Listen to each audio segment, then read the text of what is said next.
សូមអរគុណទាំងអស់គ្នាថ្ងៃនេះខ្ញុំមកអានអំពីចំណុចខ្សោយដែលរំខានដល់ភាពជោគជ័យចំណុចខ្សោយខ្លះជាកំហុសតូចតាចមិនសូវប៉ះពាល់យើងខ្លាំងប៉ុន្មានទេប៉ុន្តែចំណុចខ្សោយខ្លះអាចនឹងជះឥទ្ធិពលលើជីវិតរបស់អ្នកយ៉ាងខ្លាំងជាក់ស្ដែងចំណុចខ្សោយទាំងនោះមានដូចជាមិនគោរពពេលវេលាគ្មានការទទួលខុសត្រូវភាពឆេវឆាវឆាប់ជឿអ្នកដទៃចាយវាយខ្ជះខ្ជាយខ្ជិលច្រអូសរាប់អានចាប់មាត់មិនគោរពពេលវេលាយឺតយ៉ាវម្ដងម្កាលដោយអចេតនាមិនមែនជាបញ្ហាទេតែគ្មានការយឺតយ៉ាវជាប្រចាំគឺជាទម្លាប់មិនល្អនិងអសុជីវធម៌ដែលបង្ហាញថាអ្នកជាមនុស្សគ្មានវិន័យសម្រាប់ខ្លួនឯងមិនចេះគ្រប់គ្រងពេលវេលានិងមើលងាយតម្លៃពេលវេលាអ្នកនៅជុំវិញទង្វើបែបនេះនឹងទម្លាក់តម្លៃមួយកម្រិតតាំងពីគេមិនទាន់ស្គាល់អ្នកម្លេះកាលណាបើភាពយឺតយ៉ាវកើតឡើងហើយការងារសហការនានាក៏មិនអាចដំណើរការបានរលូនទៅមុខដែរមនុស្សពេលមាន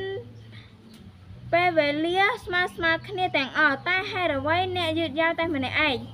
នេះជាសំណួរដែលត្រូវសួរខ្លួនឯងប្រសិនបើការយឺតយ៉ាវនេះគឺជាចំណុចខ្សោយរបស់អ្នកប្រសិនបើដឹងថាខ្លួនឯងជាមនុស្សយឺតធ្វើការមិនរហ័សរហួនចូលកែប្រែឡើងយើងកែប្រែដើម្បីខ្លួនឯងមានការរីកចម្រើនលូតលាស់ទៅមុខយើងកែប្រែដើម្បីខ្លួនឯងដើម្បីគ្រួសារដើម្បីមនុស្សជុំវិញខ្លួនយើងមានហេតុផលអ្វីដែលយើងត្រូវខ្ជិលកែប្រែដោយមិនដោយឲ្យទម្លាប់យឺតយ៉ាវមិនមកបំផ្លាញយើងគ្មានការទទួលខុសត្រូវអ្នកដែលធ្លាប់ធ្វើការក្នុងស្ថាប័នណាមួយប្រកាសជាធ្លាប់ជួបមនុស្សដែលគ្មានការទទួលខុសត្រូវលើការងាររបស់ខ្លួនចូលចិត្តរុញច្រានការងារឲ្យអ្នកដទៃធ្វើជំនួសធ្វើខ្លួនពេលខ្លួនធ្វើខុសក៏តាំងដាក់បន្ទោសអ្នកនេះបន្តិចអ្នកនោះបន្តិចដើម្បីការពារខ្លួនមនុស្សប្រភេទនេះគ្មាននរណាម្នាក់ចូលចិត្តនឹងចង់នៅក្បែរទេបើជាបានជៀសឲ្យឆ្ងាយតែម្ដងការទទួលខុសត្រូវលើការងារគឺជារឿងសំខាន់ណាស់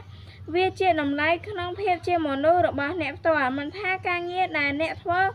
មានលក្ខណៈតូចតាចឬធំដុំទេឲ្យតែអ្នកមានការទទួលខុសត្រូវច្បាស់លាស់នៅលើវានោះហើយជាតម្លៃដែលអ្នកបង្កើតឲ្យខ្លួនឯងមុននឹងអ្នកដទៃអាចផ្ដល់តម្លៃដល់អ្នកបានយើងសាកគិតទៅមើលជាងជួសជុលឡាន2នាក់ដែលម្នាក់ធ្វើការខ្ជិះខ្ជាយធ្វើរួចហើយនៅតែជិះមិនបានទៅមុខសន្យាថាដូច្នេះម្ដងថាដូច្នោះនឹងជាម្នាក់ទៀតដែលច្បាស់លាស់នឹងការងារទទួលជួសជុលគឺជួសជុលឲ្យបានល្អធានាថារួចថ្ងៃណាគឺថ្ងៃនោះទោះជាតម្លៃសេវាកម្មលើសគ្នាបន្តិចបន្តួចក៏យើងជ្រើសរើសជាងដែលច្បាស់លាស់និងមានការទទួលខុសត្រូវដែរឆេវឆាវនរណាក៏ចេះខឹងដែរតែវាខុសពីភាពឆេវឆាវគឺជាការខឹងច្រឡោតហើយច្រើនតែចេះកំហឹងដោយមិនបានគិតថាបានល្អិតល្អន់ជាមុនខ្ញុំក៏ធ្លាប់ជាមនុស្សឆេវឆាវដែរវាជានិស្ស័យរបស់ខ្ញុំតាំងពីក្មេងមកម្ល៉េះបើខ្ញុំធ្វើអ្វីគឺមិនព្រមចាញ់នរណាទេហើយនៅពេលដែលខឹងម្ដងអ្វីក៏ហ៊ានធ្វើដែរវាជាចំណុចខ្សោយដែលនាំឲ្យខ្ញុំបង្កើតកំហុសជាច្រើនកន្លងមកជាធម្មតាពេលដែលអារម្មណ៍មនុស្សឡើងខ្ពស់ការគិតរបស់ខួរក្បាលនឹងថយចុះភ្លាមហើយដូច្នេះទៅមានអារម្មណ៍មានពាក្យចាស់ពោលថាខឹងខូចខឹងខាតខឹងខុសព្រោះមនុស្សយើងច្រើនតែបង្កើតកំហុសនៅពេលដែលយើងខឹងឬសប្បាយជ្រុលពេកកំហឹងជាអារម្មណ៍តែភាពឆេវឆាវជាទង្វើរបស់អ្នកផ្ទាល់ដែលអ្នកត្រូវតែរៀនចេះគ្រប់គ្រងវាដោយខ្លួនឯងព្រោះភាពឆេវឆាវជាកំហឹងរបស់អ្នកអាចបំផ្លាញសម្ព័ន្ធភាពឬទឹកចិត្តរបស់មនុស្សល្អៗជុំវិញខ្លួនអ្នកខ្ញុំធ្លាប់បានកែប្រែភាពឆេវឆាវរបស់ខ្ញុំគឺរាល់ពេលដែលខ្ញុំខឹងខ្ញុំត្រូវតែដាំដៃគោលមួយចូលទៅក្នុងឈើតតែបាត់ខឹងខ្ញុំដាំដៃគោលរាល់ពេលដែលខ្ញុំខឹងរហូតឈើនោះពេញដោយដៃគោលសឹងតែគ្មានចន្លោះហើយខ្ញុំដកដៃគោលនោះចេញវិញម្ដងមួយឲ្យទាល់តែអស់ពេលនោះខ្ញុំសោកចិត្តខ្លាំងណាស់ព្រោះឈើដែលខ្ញុំដាំដៃគោលចូលទៅក្នុងនោះធ្លុះធ្លាយគ្មានសាររូបរាងដើមឡើយយើងមើលឈើដែលយើងចំណូលចោះបើវាជាមនុស្សវិញតែកំហឹងរបស់យើងនឹងបំផ្លាញគេប៉ុណ្ណាយើងប្រហែលជាមិនដឹងទេព្រោះសម្ដីរបស់យើងមិនអាចមើលឃើញនឹងភ្នែកតែវាអាចធ្វើឲ្យគេឈឺចាប់ជាងយើង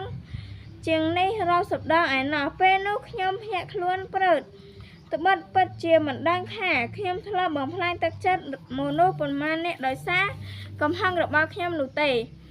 ចាប់ពីពេលនោះមកខ្ញុំសម្រេចចិត្តកែប្រែភាពឆេវឆាវរបស់ខ្ញុំឲ្យតែបានហើយខ្ញុំជឿថាអ្នកក៏អាចធ្វើវាបានដែរផ្ដើមតម្រង់ជាមួយនឹងការស្វែងយល់ពីចំណុចខ្សោយរបស់ខ្លួនហើយតាំងចិត្តកែប្រែវាឆាប់ជឿអ្នកដទៃបើគ្មានជំនឿជឿជាក់លើគ្នាដោយមិនដេចនឹងអាចប្រកបរបររកស៊ីឬសហការងារជាមួយគ្នាកើតយើងអាចជឿជាក់មនុស្សម្នាក់បានតែ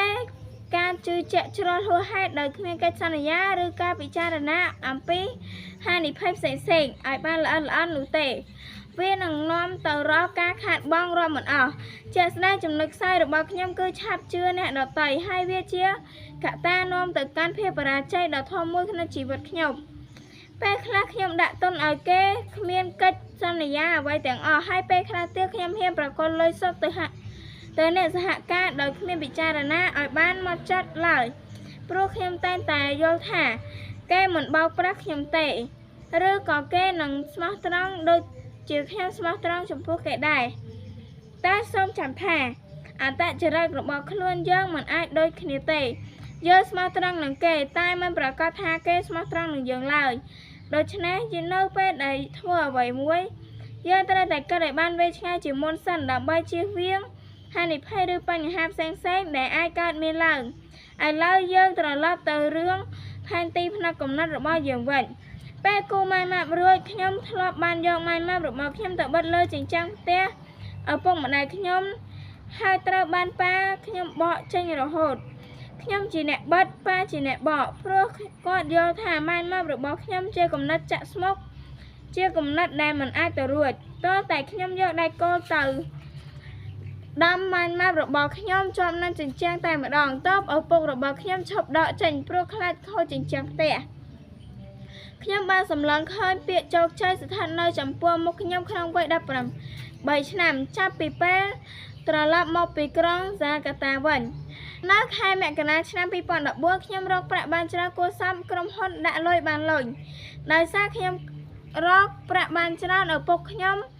ម្ដាយខ្ញុំនិងសាច់ញាតិខ្ញុំច្រើនអ្នកក៏បានប្រមូលប្រាក់ដាក់ទុនក្នុងក្រុមហ៊ុនដាក់លុយបានលុយដែលជាក្រុមហ៊ុនបរទេសនេះជាមួយនឹងខ្ញុំដែររយៈពេលនោះពេលដែលខ្ញុំមានមោទនភាពខ្លាំងណាស់គាត់ថាខ្លួនឯងអស្ចារ្យមែនទែនដោយសារតែខ្ញុំមានគណនីដាក់លុយបានលុយច្រើនរួមជាមួយនឹងគ្រួសារខ្ញុំនៅគ្រានោះខ្ញុំអាចរកប្រាក់ចំណូលក្នុងកម្រិតខ្ពស់មួយខ្ញុំបានដកប្រាក់មួយចំនួនតូចមកទុកចាយវាយប៉ុណ្ណោះហើយសល់ប៉ុន្មានខ្ញុំបញ្ចូលបន្ថែមទុនទាំងអស់ព្រោះតែខ្ញុំលើកលន់ចង់ទិញយកផ្ទះវិឡានៅប៉ោយប៉ែតឲ្យបានមិនខុសពីពាក្យចាស់បានទូមានប្រាប់ថាប្រាក់ក៏បងថងក៏ដាច់នោះទេប្រាក់ទាំងអស់ត្រូវរលាយបាត់បង់ក្នុងរយៈពេលខ្លីដោយសារតែខ្ញុំជឿគេពេកព្រោះប្រាក់ចំណេញដែលខ្ញុំធ្លាប់ទទួលបានគ្រាន់តែជាល្បិចដាក់នុយតូចស្ទូចយកត្រីធំប៉ុណ្ណោះនៅក្នុងថ្ងៃចូលឆ្នាំខ្មែរឆ្នាំ2014ក្នុងរវាងថ្ងៃទី13 14 15ខែមេសាគេហទំព័រដាក់លុយបានលុយបើកលេងចេញក្រោយពីនោះមួយខែទើបទទួលបានសេចក្តីប្រកាសថាក្រុមហ៊ុនខ្សែធនហើយពីសហរដ្ឋអាមេរិកនេះជាភាពសោកស្ដាយបំផុតនៅក្នុងជីវិតរបស់ខ្ញុំព្រោះខ្ញុំបានធ្វើឲ្យឪពុកម្ដាយខ្ញុំខាតបង់ជាង$1 លានដោយសារតែក្រុមហ៊ុនដាក់លុយបានលុយនោះបើខ្ញុំជឿជាក់គេពេកហើយដកប្រាក់មកជាបណ្ដាខ្ញុំមិនត្រូវរលាយបាត់បង់អស់ដូចពេលនោះដែរការខាតបង់គ្រាន់តែជាកំហុសធំមួយរបស់ខ្ញុំព្រោះខ្ញុំមិនខាតតែម្នាក់ឯងទេខ្ញុំបានធ្វើឲ្យឪពុកសាច់ញាតិខ្ញុំច្រើនអ្នកខាតបង់ជាមួយនឹងខ្ញុំដែរខ្ញុំខ្មាស់ខ្លួនឯងស្ទើរតែមិនហ៊ានជួបមុខឪពុកម្ដាយទៀតពេលនោះទើបខ្ញុំយល់ថាការជឿជាក់គេពេកពិតជាផ្ដល់នៅក្តីវិនាសយើងពិតមែនកំហុសរបស់ខ្ញុំពេលនេះកំពុងបង្ហាញប្រាប់បងប្អូនឲ្យមានការប្រុងប្រយ័ត្នកុំឲ្យមានការធ្វេសប្រហែសដូចខ្ញុំឲ្យសោះសម្រាប់អាជីវកម្មយើងត្រូវតែមានលិខិតស្នាមជាលិលាអក្សរមានកិច្ចសន្យាច្បាស់លាស់តាមផ្លូវច្បាប់ទៅបានមិនមែនដាក់លុយបានលុយស្រួលនោះទេ អ្វីនៅលើលោកនេះយើងមិនមែនយើងអាចទទួលបានវាដោយងាយនោះឡើយជនជាតិចិនបានប្រដៅកូនចៅគេថាបើញើសមិនចូលខ្លួនកុំសង្ឃឹមថាខ្លាចជាអ្នកមានបទពិសោធន៍ជាច្រើនក្នុងអតីតកាលបង្រៀនខ្ញុំឲ្យដឹងថាការឆោបបោកមានច្រើនបែបច្រើនសន្តានណាស់គេបោកប្រាស់ខ្ញុំជាកំហុសរបស់គេតែខ្ញុំជឿគេហួសហេតុដោយពុំបានពិចារណាច្បាស់លាស់នោះជាកំហុសរបស់ខ្ញុំថ្មីបើខ្ញុំមិនអាចបង្ខំឲ្យគេស្មោះត្រង់នឹងខ្ញុំបានប៉ុន្តែខ្ញុំអាចកែប្រែខ្លួនឯងកុំឲ្យជឿគេខ្លាំងពេកមិនបន្តខុសម្ដងហើយម្ដងទៀតនោះទេខ្ញុំព្រមធ្វើជាមនុស្សល្ងងមួយពេលតែមិនព្រមធ្វើល្ងងអស់មួយជីវិតឡើយដូច្នេះហើយខ្ញុំត្រូវតែប្រឈមមុខនៅចំណុចខ្សោយខ្លួនឯងហើយប្រឈមនឹងព្យាយាមលុបបំបាត់វាតាមដែលខ្ញុំអាចធ្វើទៅបានពេលនេះខ្ញុំកំពុងបង្ហាញពីចំណុចខ្សោយរបស់ខ្ញុំម្ដងមួយហើយសូមបងប្អូនកត់ត្រាចំណុចខ្សោយរៀងៗខ្លួននៅលើ mind map របស់បងប្អូនជាមួយគ្នាចាយវាយខ្ជះខ្ជាយការចាយវាយប្រាក់មិនមែនមានការរៀបចំឲ្យបានត្រឹមត្រូវចង់ទិញអ្វីក៏ទិញនោះគឺមិនខុសពីសង្ឃវិមានខ្សាច់នៅមាត់សមុទ្រដែលមិនយូរប៉ុន្មានរលកទឹកនឹងបោកបក់បំផ្លាញវាចោលទៅវិញ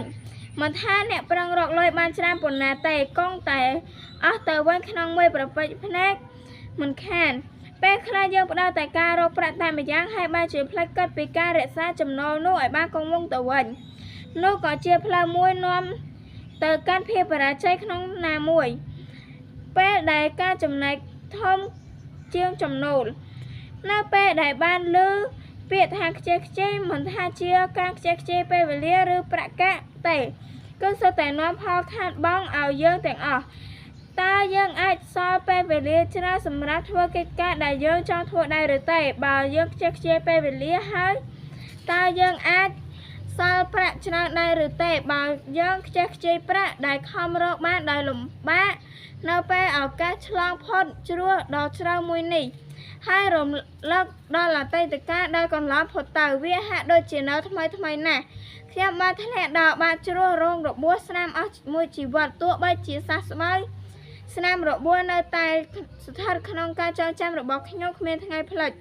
ព្រោះតែពាក្យខ្ជិះខ្ជាយពីម៉ាត់នេះដោយសារតែការធ្វើ network marketing ប្រាក់ចំណូលរបស់ខ្ញុំកើតឡើងធ្វើឲ្យខ្ញុំមានអំណួតផ្លេចខ្លួន